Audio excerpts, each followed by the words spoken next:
What is ayahuasca? Just another psychedelic or something more? Could this substance used by Amazonian shamans for centuries be the key to expanding our worldview in our modern consumerist society? Author and philosopher Daniel Pinchbeck answers these questions and more, from secret societies to new levels of consciousness. I'm Tony Sweet with Captain Ron. You're listening to Truth Be Told. Please welcome Daniel Pinchbeck. Hey, Daniel. How's it going? I'm great. Thank you so much for doing this. And this is not Captain Ron, but intern JT, who puts all this stuff together behind the scenes and produces it. Thank you, JT. But I know you are overseas, and I'm excited to hear about all other stuff you're doing. And before we get into your books, I'm all about the transformation and about the journeys of people. And I want to know, from the time you started, maybe in the 90s, even to this day, I want to go over kind of your own transformation. You talked about psychedelic drugs to psychic experiences, UFOs. Humanity is under attack and also in transformation. I want to see through your experience and your research, how has your own transformation come about? What have you discovered about yourself that surprised you? So how long you got? I mean, that's a big we got 2.5 days. So right. Well, I mean, my first book was called Breaking Open the Head, and it's a book about psychedelic shamanism.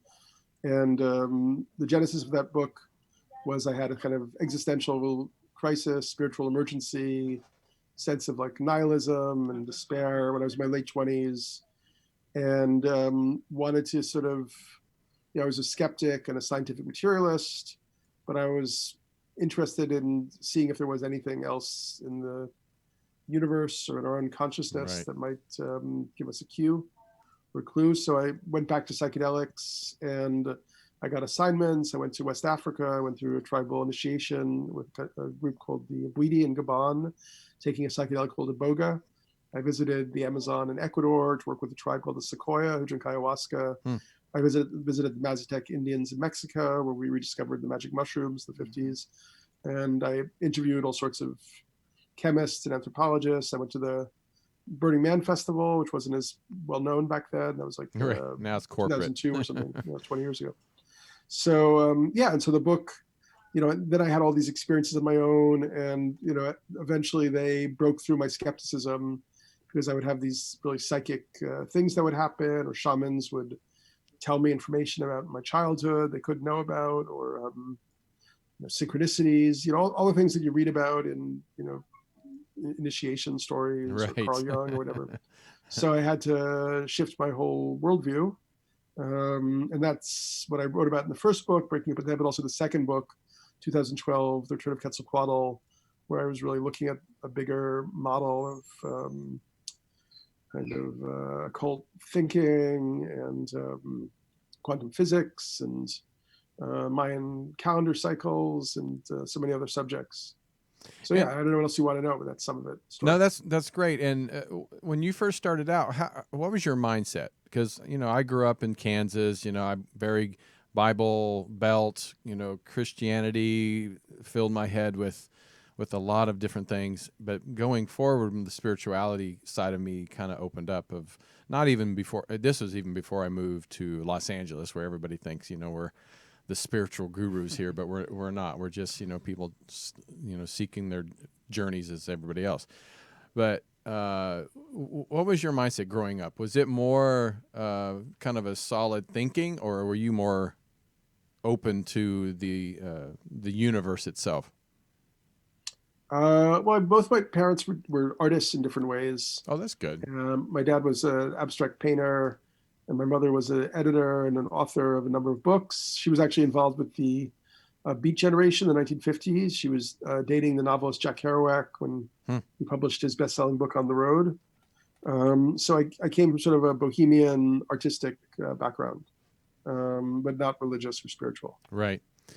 I've always wanted to try ayahuasca, but I've never taken a drug, never smoked any marijuana, cannabis. I've never drank alcohol. I barely even take aspirin. What was the first experience like for you, or an advice you can give someone that has never been open to any of that stuff, but actually wants to try this? What kind of an experience was it for you? Well, I mean, are you asking about ayahuasca in particular, or like any psychedelic? Well, starting with ayahuasca, and then we'll move on to, because I know you've tried I several. mean, yeah, I mean, in a way, I understand why you would maybe think ayahuasca is okay, even if you don't like these other ideas of taking these other drugs, because it really is kind of a medicine. It's considered like the visionary medicine of the Amazon basin, and it's usually used ceremonially. There's usually a presiding shaman who looks after everybody. And so it's very different just taking like mushrooms or LSD and going out, with a friend or something. It's a very structured experience, and usually there are like songs and healings, cleansings, and so on. So yeah, I mean, I would, it might be a great thing for you to try if you feel up to it. And I think JT had a question Yeah. asked me earlier, but you had a question about the ayahuasca. Yeah, I wanted to talk about commonly people talk about seeing visions of like serpents and jaguars when they take ayahuasca. Is that something that you've experienced or know anything about? Yeah, I've definitely seen some serpents. It maybe hasn't been the main point of my visions, but yeah, there's so just to mention, I have a new book out that I wrote with a young woman anthropologist, Sophia Rocklin, called When Plants Dream, which overlooks the whole phenomenon of ayahuasca, its global spread, its history, and so on.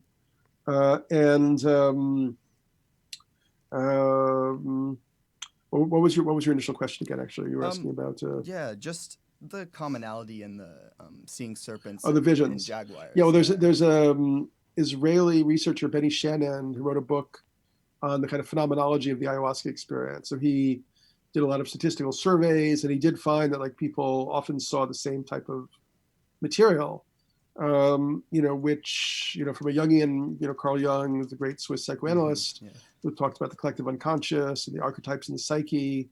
He would, the Jungian perspective is that you're seeing these different kind of archetypal images of the collective psyche. But somebody else might say that those are spirits that are actually connected with this particular medicine, and somebody else would just say it was pure suggestion and an illusion of your mind. A lot of people I've interviewed, when it comes to like near-death experiences, like even my grandfather had one.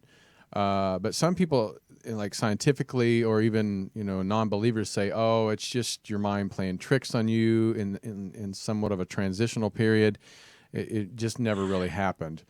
Do you feel that ayahuasca and a lot of these, drugs or not even, I hate to even say drugs, but plants or medicine that give you that experience, do you feel this is actually a door opening to another dimension, or do you feel like it's just your mind playing tricks on you?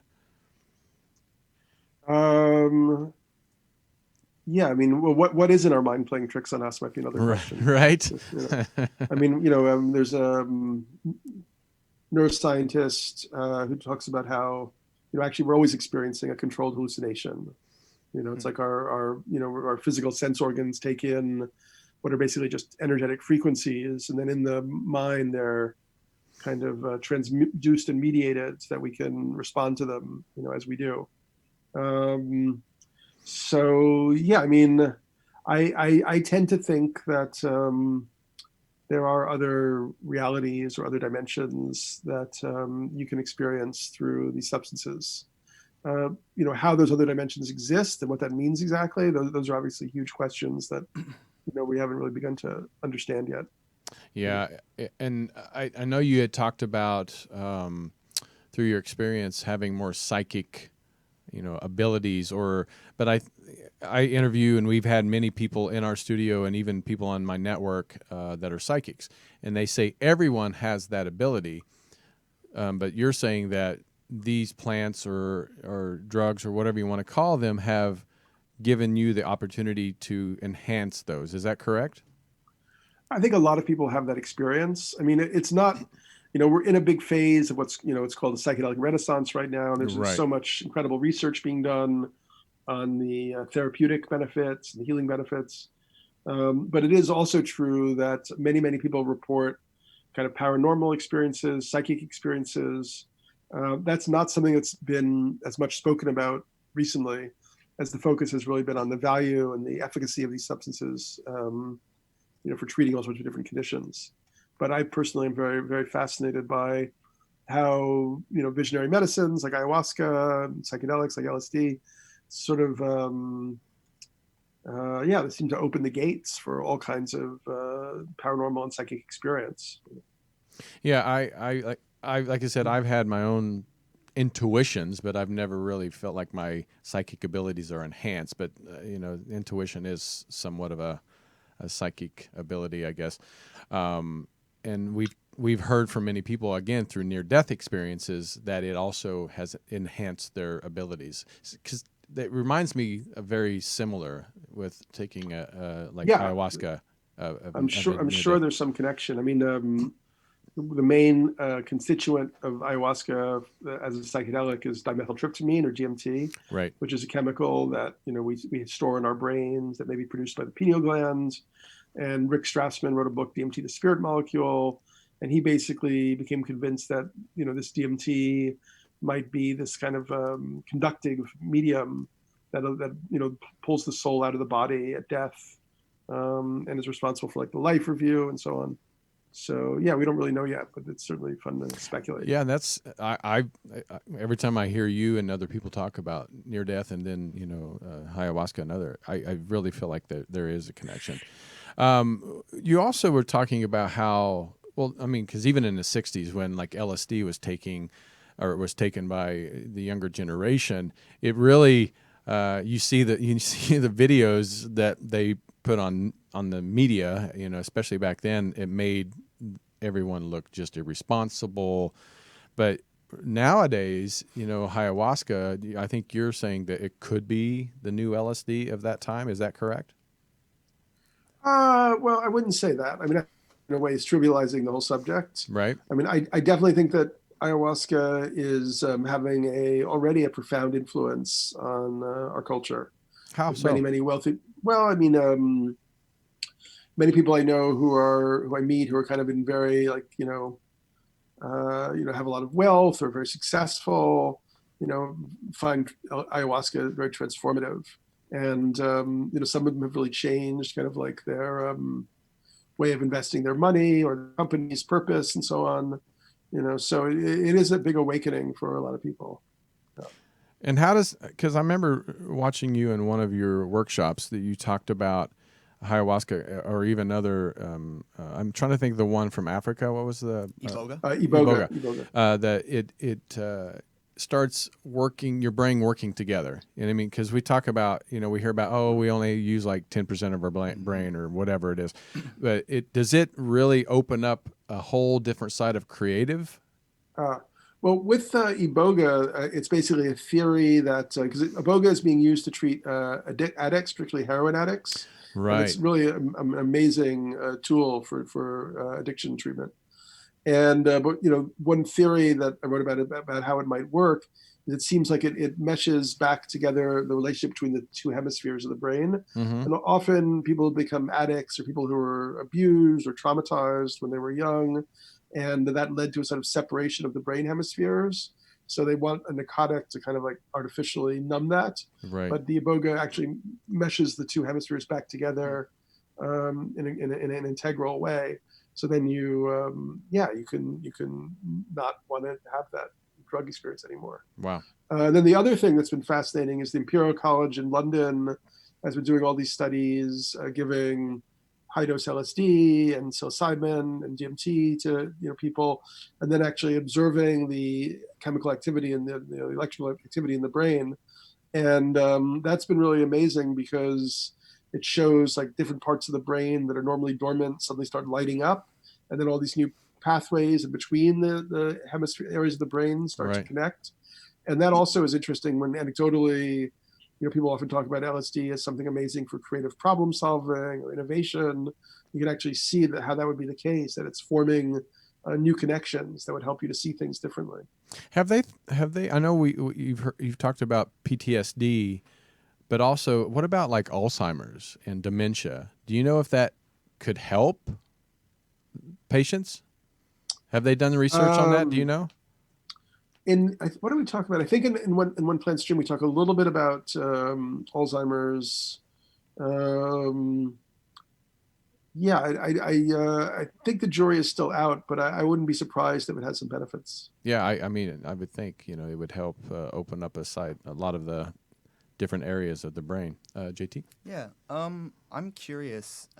I know you talk about the psychedelic renaissance, and there has been a lot more research done specifically on psilocybin treating mental health problems. But I'm wondering if you think that this trend of science and sort of the world of psychedelics and spirituality sort of meshing, do you feel like this is a trend that's going to continue, possibly to include more substances like ayahuasca, or I'm wondering what your thoughts I mean, are. I think it's very likely that it's gonna explode. I mean, that's gonna keep growing. It really feels that, as I wrote about in Breaking Open the Head, there was like 30 years where you couldn't really talk about psychedelics at all in public, and doctors wouldn't learn about them. And now, so much research is being done. Yeah, I think the field's going to grow, definitely. Oh, that's good news. I know we were talking again. I saw a workshop that you were talking about the transition of humanity in the last. I was born in 1969, so we didn't see the drug pharmaceutical companies with as many drugs as we see now, especially for mental health. Where do you think that changed and we started going down that rabbit hole of starting to take these prescription drugs that seem to be way worse than natural drugs such as ayahuasca and cannabis? Where do you think we started going down the rabbit hole? I mean, again, I'm not really like a historian of that subject, Right. but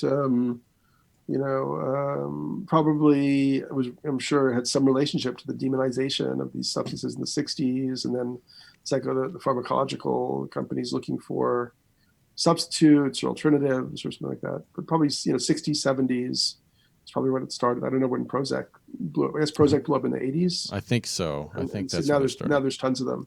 Yeah, and essentially the problem with the pharmacological model is that instead of having people actually deal with the root cause of what's bothering them, it kind of holds their emotional and cognitive range at a very sort of narrow bandwidth. So yeah, it's a way of treating these symptoms without addressing the cause. And with psychedelic therapy offers the opposite. It's like you can actually go to the root cause. I mean, they're doing studies around MDMA for post-traumatic stress disorder, Right. with veterans from the Iraq and Afghanistan wars, and MAPS is, I think, in phase 3 clinical trials on this. And I think they're having like a more than 60% success rate in curing PTSD. 60%. Wow. Yeah, it's so good that the FDA fast-tracked it for approval. That's for FDA to fast track. It must. That's a big deal. Well, it's a lot of veterans that they're working with, and the veteran population is really, really brutalized by their, PTSD. I was just down in Brazil, and we went to the Amazon, and I know you've been down and had experienced working with shamanism, and what was it like? I've never had that opportunity to seek out a shaman, especially somebody in the heart of the Amazon. You have the opportunity. Well, I just haven't done it. Yeah, yes, I've had the opportunity, but because taking ayahuasca, like anything, you want to make sure you're under the right supervision of people that know what they're doing. Because I couldn't imagine just popping it and doing it at home by yourself. What's the importance of being with the shaman to do that, or did you do it without the shaman? I mean, I have drank a few times without a shaman, just with friends, but that was kind of early on in our exploration. But generally, I mean, the shaman comes from like a lineage. The lineage includes like songs. The songs are thought to help with the healing or represent the spirit ambassadors or something. I mean, it's just a whole really complicated shamanic technology around ayahuasca, and you definitely feel the difference if you're with like a skillful practitioner or indigenous practitioner. I mean, my favorite people to do it with are this community in Ecuador called the Sequoia, which is a very few of them left, like maybe 500, 600 Oh, in wow. Sequoia. But the elders are all in their like 90s.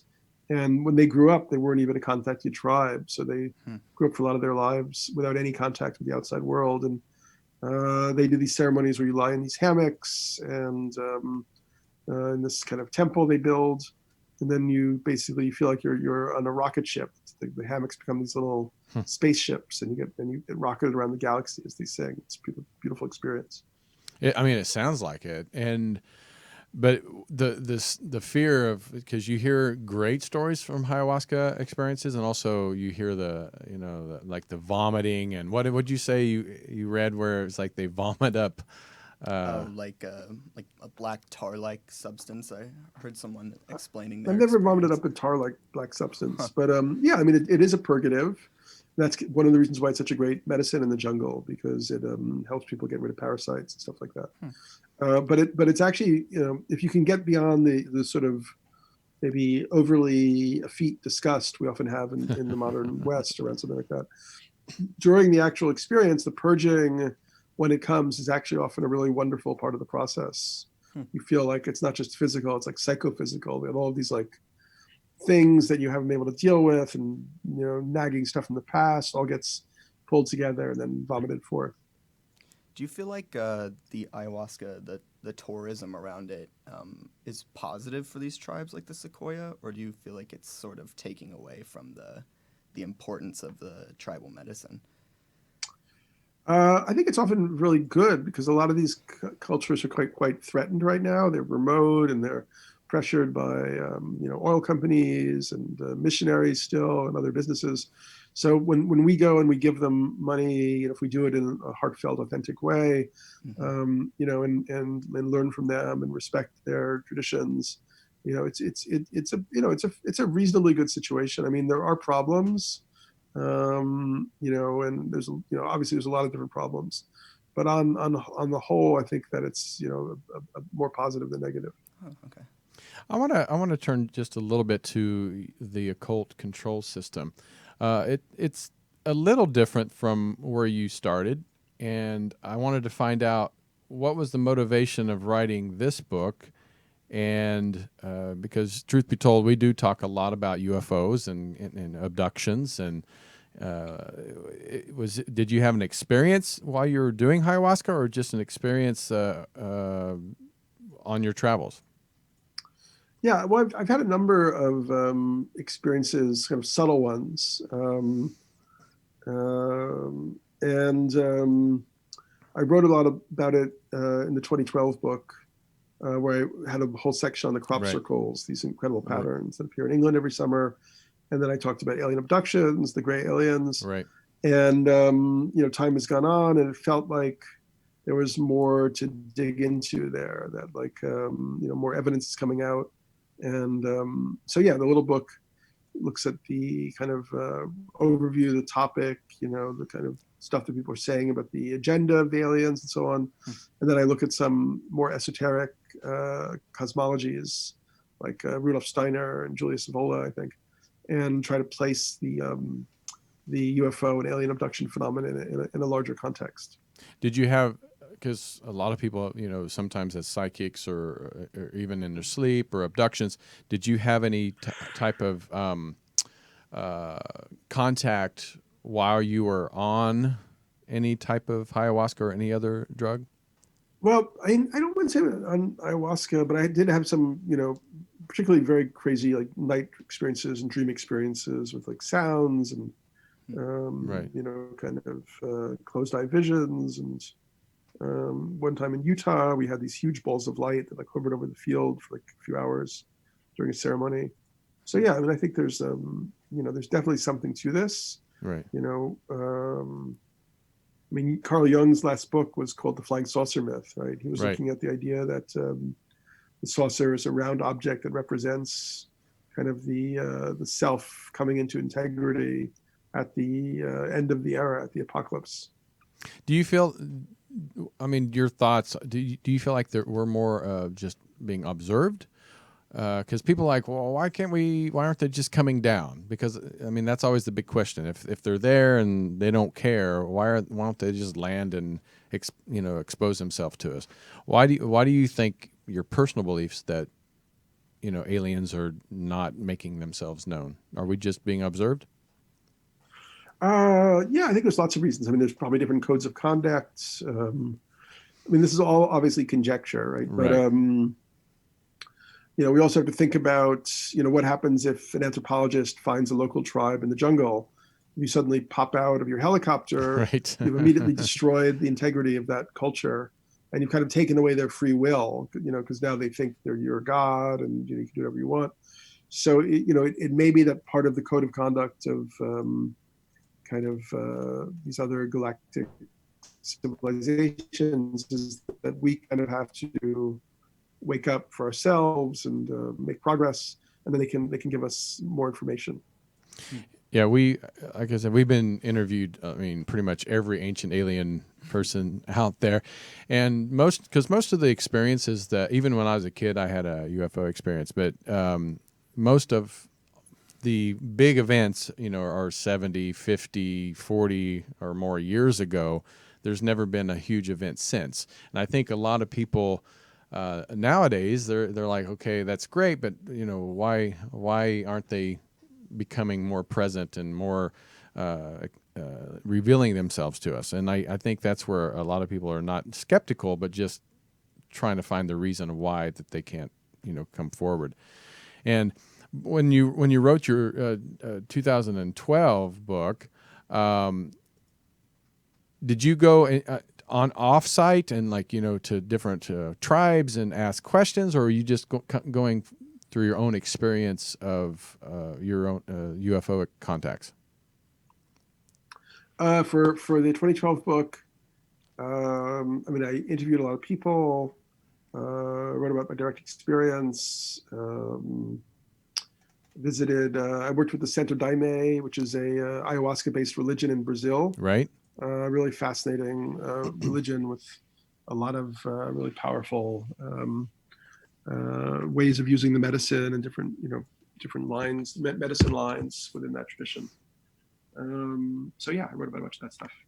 Yeah, So we were down there, and unfortunately I didn't get to sit down with the local tribe. We went to one of the indigenous tribes there, and I really wanted to sit down and ask them, personally, their thoughts on UFOs and aliens and ancient travelers, I guess they would say.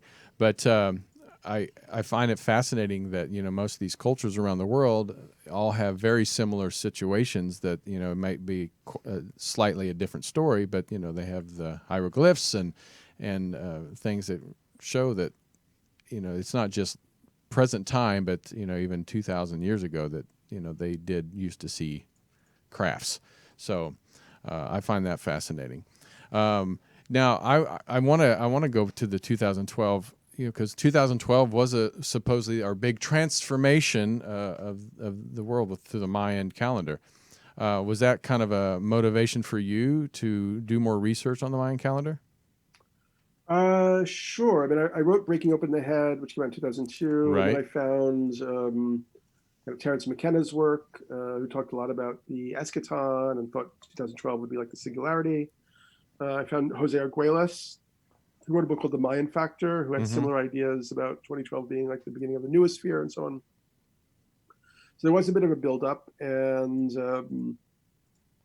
many people felt that they anticipated something bigger was going to happen. But I actually feel that, I mean, we're talking about a 5,200 year cycle. And I think they pretty much hit the nail on the head, that we're clearly in the crux of a very profound transformation as a species right now. And in fact, it's not at all certain that we're going to survive this crisis. When you look at what's happening environmentally and geopolitically and so on. So yeah, so I think that they somehow really did hit the nail on the head, that we're in this, moving into this different reality. Most recently, actually, I became acquainted with a Aztec lineage holder, a shaman named Sergio Magana, and he wrote a book called The Age of the Sixth Sun. And his argument actually is that 2012 to 2021 is like the transition, like the phase shift between the fifth sun and the sixth sun. And the fifth sun was a sun of light. So it was a time when like science, rationality, and so on, they became the most crucial things. And the sixth sun is a sun of darkness. So it's actually more about the psyche, the dream world, being lucid in your dreams. And yeah, he said that, manifestations happen faster, like, everything psychic gets kind of amped up as we go into the sun of darkness. I find it like when Barack Obama was elected, it was kind of a precursor to 2012, and then it just seems like it's almost like we're in a daze right now since, in 2016, but 2012 did kind of open up. It felt like the layers were thinner. It felt like people were connected, disconnected, but it also felt like a divide for the people that were holding on to the old ways and the people that are opened up to the new. And I feel like right now this is where we're at. That's the war between the two, of holding on to what we've always known, to people like us that are seeing kind of the vision of where we're going. What do you think about that? What do you think about not necessarily a war between the two, but it's kind of pulling us apart, don't you think? Like since 2012? Yeah, I mean, it definitely feels like, as I said, like everything is being sort of intensified, and we're moving into this kind of right. Chaos zone, kind of like phase transition. It's kind of like the chaotic systems, when they become maximally unstable, then that means that new forms of order can spontaneously emerge, right? So it feels like we're in one of these instability zones where something new might emerge. Well, I think even with Nostradamus, he pretty much predicted, World War. He's not my cup of tea, that guy. Well, not I know, but I mean, he even his predictions were, the World War III, but after that we kind of live in harmony, and I think at the end, whoever survives this will probably have more harmony than they did, hopefully, from learning what we are going through now, with the division. So. Yeah, it's definitely to be hoped that we're finally going to learn the lessons we need to learn. Right, JT. Yeah. So you talk about a little bit in your book, How Soon Is Now, that we need to bridge the areas of mysticism and science and industry. And I was wondering, do you see that happening, or what can we do as citizens and people who believe in the mystic to sort of facilitate that bridge? That's a great question. I mean, for years I started a company and a social network, and that was really the idea, was to really build coherence. I do feel that the integration of science and mysticism is really, really crucial, and it is something that seems to be happening. And you have more and more scientists who are really speaking the language of the mystics and writing from an understanding of kind of like there's a underlying level of consciousness that's the material world may actually just be an expression of, rather than the other way around. Do you feel like science will ever move past that emphasis on the material, on the measurable, or do you think that that's kind of where the divide lies? Well, I mean, in some ways you could say, that we're not material enough. I mean, like indigenous cultures were actually very, very focused on, what's the plants in your environment? What are the stones? Where's the rivers? Mm-hmm. We actually live in a very, very abstract kind of like theoretical reality compared to them. So actually, people are natural also be the thing is going deeper into the sacred and the spiritual. I think we lost you on that last part. Could you say that one more time? That the internet kind of. Yeah, sure. I was just saying that going into the material and the physical and the natural may on some level ultimately be the same as going into the spiritual and the transcendent and the occult in a way. Interesting. But yeah, like I said, I think spirituality, especially like where I'm from, it's definitely more people are open to it, and I think a lot of people going forward you're going to see more and more people looking towards Daniel for your guidance, because I heard you talk about human, the rise of the oceans and the loss of the species, and it's getting to a point where it's scary, but unfortunately, this is just reality. And right, well, that's why I started screaming from the rafters about it, like many years ago. But I don't think really people could were not- listening. could not- Yeah, no, people weren't no. listening then, though, but they're listening to No. you now. And I thank you for doing what you do and, Yeah. and writing your books, because we need more people like yourself. Thanks so much. I appreciate that. You got it.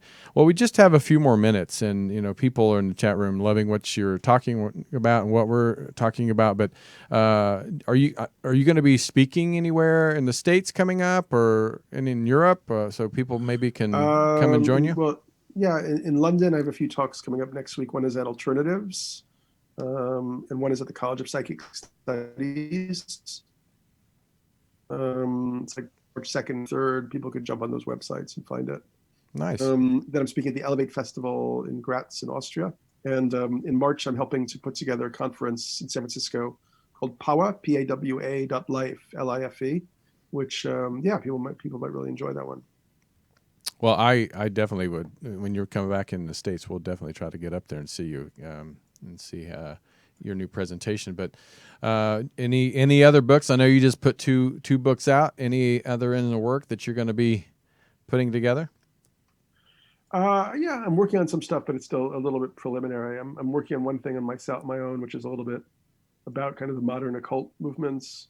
Then I'm also collaborating with a really interesting thinker, Wei Sang, who's focused on artificial intelligence. Oh, great. Kind of looking at kind of revolutionary movements of the past and how they all had a kind of esoteric theme, and then kind of thinking about what it would take for a movement to really catch on in the future. And what do you think about the AI? I mean, I don't think people really are thinking about that too much, but I think that's going to be something very important to our future. Yeah, good well, and bad. What's that? I said good and bad. I mean, the big questions are, could AI actually become self-aware, conscious Right. in some way that, and, if it did that, what would its position be on us? What would it do? I mean, generally, I'm feeling myself kind of wary of, the futuristic technologies that we're developing. I think that we're not really, thinking about what's actually humane and good for the planet. And there's like a push forward, to like even like thinking like self-driving cars, Mm-hmm. automation, that in our present, economy, that'll just put millions and millions of people out of work, which would be horrible. So, genetically engineered food, it's like, it benefits in some ways, but also has so many drawbacks. So I think like we need to step back from this technological mania that we're in. Having said that, I could see a point where artificial intelligence could actually help us to, survive the present ecological crisis. If those, if it can be, programmed in to really analyze all the factors involved with climate change and species extinction, and it might help us really, have an objective measure of how we get positive results. But unfortunately, when it starts thinking for itself, it's like, why do I need to keep these people here in the first place? So It's possible. Yeah. I'm. It's scary, but it's exciting too, because I like technology. But even just in the last 30 years, to see how technology has advanced, it's just crazy to think what in the next 30 years what it's going to be like. But Yeah. I'm going to be pretty old by then, so I probably won't care there as you much. You won't care. Right. Well, I really appreciate you and appreciate what you're doing, and the people that follow you and listen to your every words. I think you're just one of those guys that just tell it how it is and living your experience. And because a lot of people Well, don't. I appreciate your appreciation. Oh, of course, anytime. JT, any other questions before we go? No, just thanks for coming on the show. It was Thanks for having really me. good to talk to you. All right, everybody, please support Daniel. Go to his website, pinchbeck.io. Any other websites that you have besides that main one there? Well, there's one for the book called howsoonisnow.info. Mm-hmm. There's one for the conference in March, which is pawa.life. And I'm slowly building a new web magazine, which is at great. liminal.news. Wonderful. AWS. Yeah, so people can check those out. But until next time, everybody, I'm Tony Sweet with intern JT, and then Captain Ron will be on tomorrow. And again, one more time for Daniel Pinchbeck. We love you guys, and see you next time. Take care of yourselves.